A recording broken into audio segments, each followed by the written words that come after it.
حضرت سلیمان کا لشکر آ رہا تھا اور یہ چیونٹی وادی نمل میں اپنی ہمجولیوں کے ساتھ وہاں تلاش رزق میں گھوم پھر رہی تھی۔ تو جو ہی لشکر آتے ہوئے دیکھا تو اس نے اپنی ہمجولیوں کو کہا، جس کی حکایت قرآن نے کی ہے، کہا جلدی جلدی اپنی بلوں میں داخل ہو جاؤ، اللہ کے نبی کا لشکر بے خبری میں تمہیں کچل نہ ڈالے۔ کئی میل دور سے چیونٹی کی اس آواز کو حضرت سلیمان نے سنا۔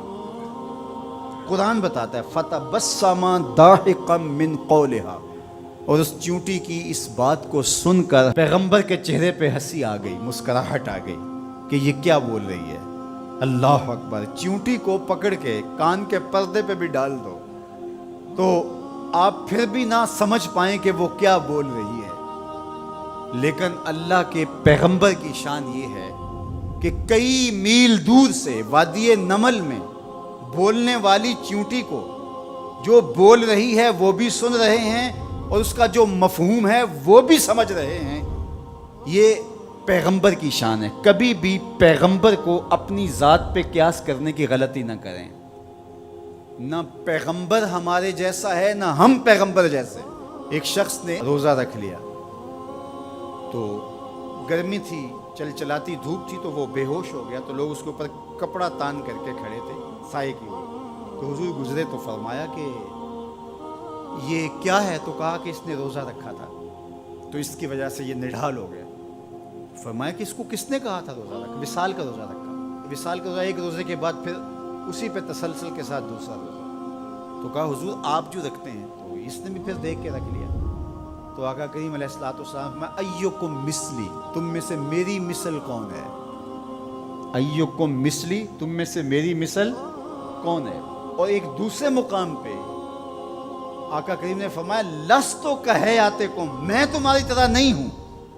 کبھی کہا ایکم مثلی، تم میری طرح نہیں ہو، کبھی کہا میں تمہاری طرح نہیں ہوں۔ تو یہ غلطی کبھی نہیں کرنی چاہیے کہ اپنے آپ کو نبی پر قیاس کریں یا نبی علیہ السلام کو اپنی ذات پہ قیاس کریں۔ اللہ نے ان کو جو صلاحیتیں، جو شانیں، جو عظمتیں اور جو امتیازات عطا کیے ہیں وہ انہی کا خاصہ ہے۔ اللہ نے انہی کو ایک الگ شان اور الگ نرالی عظمت عطا فرمائی ہے جو انہی کا مقصود ہے۔ اب چیونٹی کتنے میل دور سے اپنی ہمجولیوں سے بات کر رہی ہے۔ کوئی حدیث ہو تو ضعیف کہہ کر کے کوئی کہے کہ نہیں میں نہیں سے مانتا، آیت قرآنی ہے۔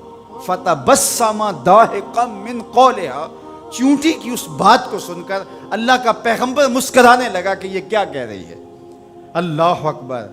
یار حضرت سلیمان علیہ السلام چیونٹی کی بات سنیں بھی اور جو وہ کہے اس کو سمجھیں بھی اور اس بات پہ مسکرائیں بھی، اور چیونٹی بھی کئی میلوں پہ ہو۔ یہ شان اس پیغمبر کی ہے کہ جو مسجد اقصیٰ میں تیرے نبی کے پیچھے مقتدی بن کے کھڑا ہو۔ جب مقتدی کی سماعتوں کا یہ عالم ہے تو مقتدا کی سماعتوں کا عالم کیا ہوگا؟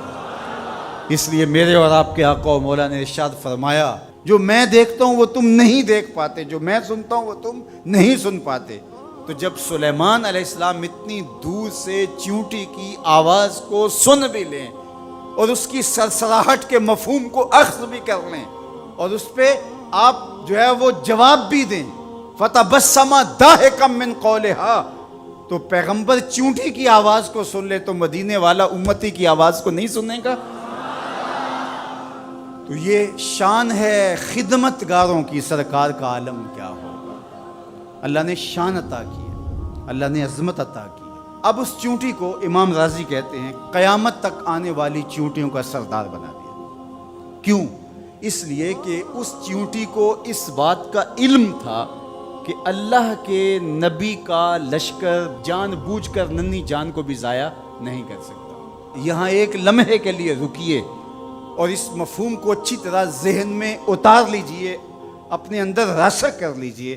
نبی کی تربیت پانے والا لشکر جان بوجھ کر کے ننھی جان کو بھی ضائع نہیں کر سکتا، اور جو اپنے بدن سے بم باندھ لے اور انسانوں کے انبوہ میں گھس جائے اور پھر بم پھٹے اور چھوٹے چھوٹے بچوں کے جسم کے ٹکڑے اور گوشت کے لوتھڑے بھی دیواروں سے چپک جائیں اور فرش خون سے بھر جائے اور وہ سینے پہ ہاتھ رکھ کے ذمہ داری قبول کرے، وہ نبی کا لشکر تو نہیں ہو سکتا، کسی شیطان کا لشکر ہو سکتا ہے۔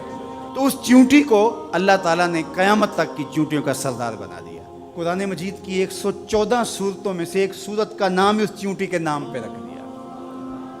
کتنا بڑا اعزاز دیا اس چیونٹی کے نام پہ۔ سورہ النمل ذات کی چیونٹی ہے، لیکن پیغمبر کے تربیت یافتہ لوگوں کے مزاج کو جانتی ہے۔ یار پیغمبر کی صحبت میں رہنے والوں کا کوئی مزاج آشنا بن جائے اور اس مزاج آشنائی کی وجہ سے اس کو عزت، پروٹوکول، تکریم اور قیامت تک آنے والی چیونٹیوں کی سرداری بخشی جاتی ہے، تو جو مزاج پیغمبر کا حامل ہے اس ابو بکر کی شان کا عالم کیا ہو۔